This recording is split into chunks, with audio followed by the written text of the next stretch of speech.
y'all, welcome back to my channel. Thank you so much for being here. Today we are doing a story time sit down video. I want to tell y'all about the time I heard Jesus. Now I know what you're thinking, Taylor, there's no way you heard Jesus. Obviously I didn't hear a person physically speaking to me, but it's one of those things that I feel Christians can understand quite well, where you just get that nagging feeling in your gut and you know it's coming from something higher. And this is a time that, especially after, like you'll see, I knew it was a God thing. So let's get right into it. Okay, so this story time starts off around maybe November of my freshman year of college. So I was driving, I had a 7 a.m. math class. That's insanity, I know. I still don't know how I managed to do that like 2 or 3 times a week, however often that class was, but I did it, y'all. So I was getting ready for my 7 a.m. math class just like any other day. I was, going about my business. I wasn't late yet, but I was definitely pushing it. Like I was about to be there right on time, not early like I normally was, because my friend and I always liked to get there early to go get our seats together, and we liked to sit in the same seats every class, but today I was like pushing it. I was just trying to get out the door on time. So that was just something to note, is that I was very much so in a hurry this morning. So I was in a big hurry, and then I went to leave. I was driving to class and I had to hop onto this little highway that led from my house basically straight to the college. Like it took me through town and everything. So I had to go hop on this highway, and and while I was driving, it was like 6:50 or something at this point, right?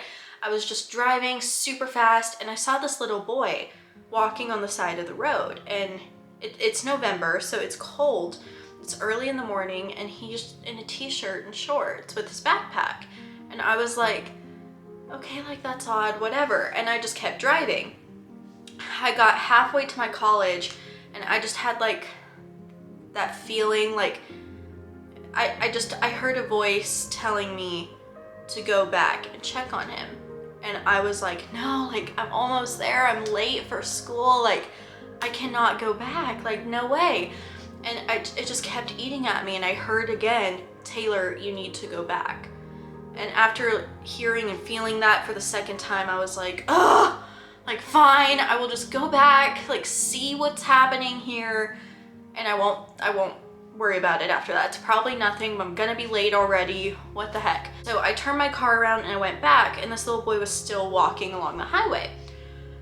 I pulled over, I pulled up like behind where he was walking, and I parked my car and I got out. And then he turned around and looked at me because I was this stranger pulling up behind him in a car while he's walking to school. So he like kind of looked at me like, who are you? And I just said, hi, I'm so sorry. What are you doing? And he said, oh, I'm walking to school. And then I noticed again that he was in shorts and a t-shirt when it was like super cold outside this early November morning. And so I was like, honey, are you cold? Like, I could tell he was cold because he was shivering and he had goosebumps. And he was like, no, I'm fine, it's okay. And so I went back to my car because I have this like emergency car kit. I have like jumper cables, a book, toilet paper, water bottles, food. Like I just have a bunch of stuff like just in case, because I'm super paranoid. And so I've always had like extra shoes and sweatshirts and stuff in my trunk. And so I went back and I grabbed, it was just like a gray sweatshirt that I have like 2 or 3 of from my high school.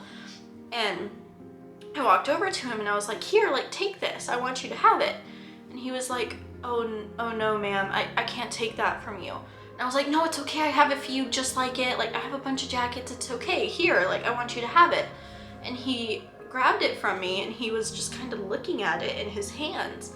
And then I was like, are you okay? And then he said, yeah, I've just never owned a jacket before. Thank you. And then he turned around and started to walk away. And I remember calling Diego on the phone and my mom on my way to school, because I was just bawling. Like how do you, and it just was something that really hit me, because I was worried about being 5 minutes late for my class, And I wasn't gonna listen to this voice inside from God that was telling me to go back and check on this boy. I was concerned about me, and then I went back and I gave him a sweatshirt, and he said he's never owned a jacket before, and it was winter.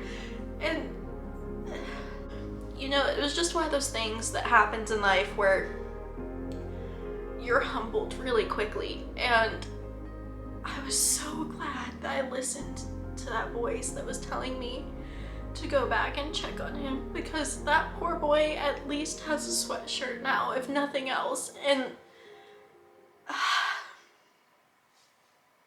that's just one of those times where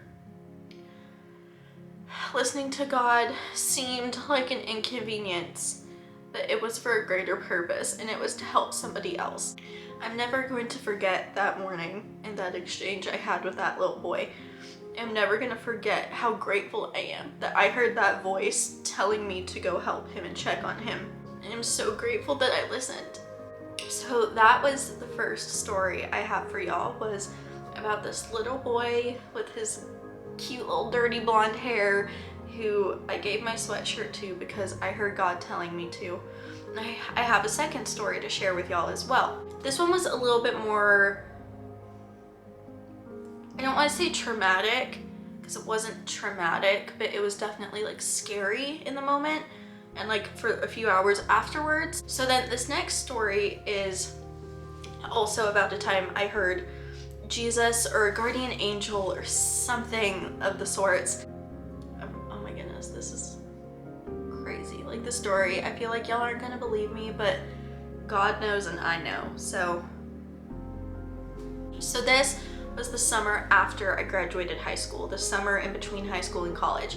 And I was babysitting for Diego's parents at the time. Like when Diego and I were still dating, we were still freshly dating, and his parents had to be at work like super early in the, like I'm talking, I would go at like 3 a.m. to babysit for them, for Diego's younger brother and sister, because they had to go to work super early to beat, you know, the summer heat that comes through. And so they were like, hey, would you mind coming to babysit them while we're at work? Like, we'll pay you.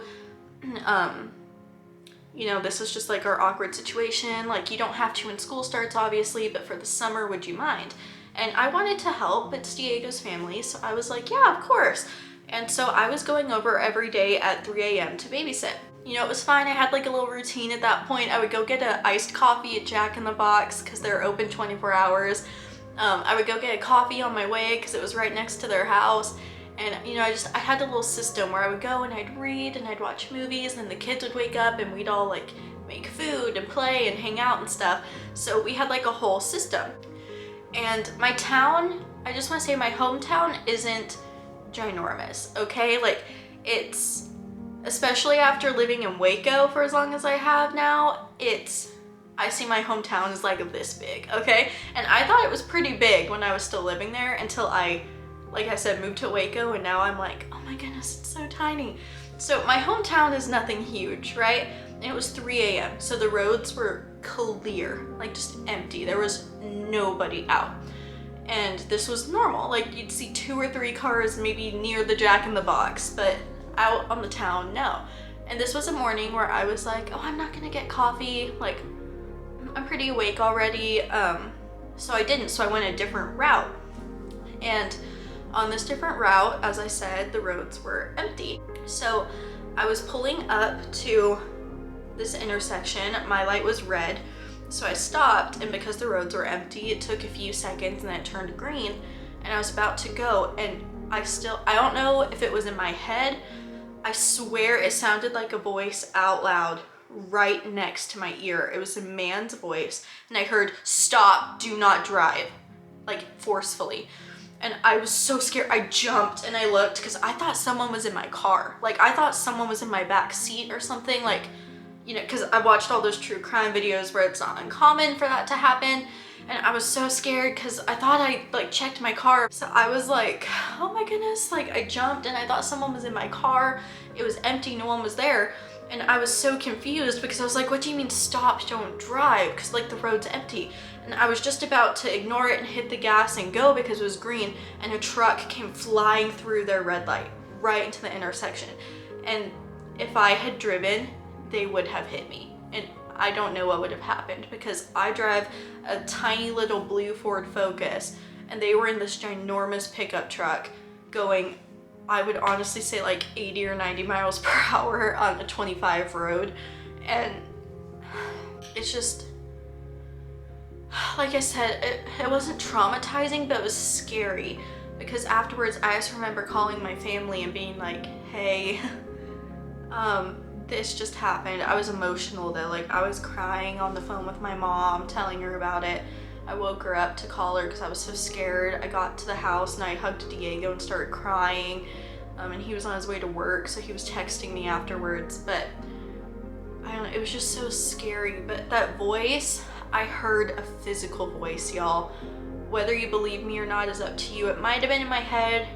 I don't know, but I swear to you, I heard it clear as day. I thought it was a person's head, like right here. It was so loud and in my ear.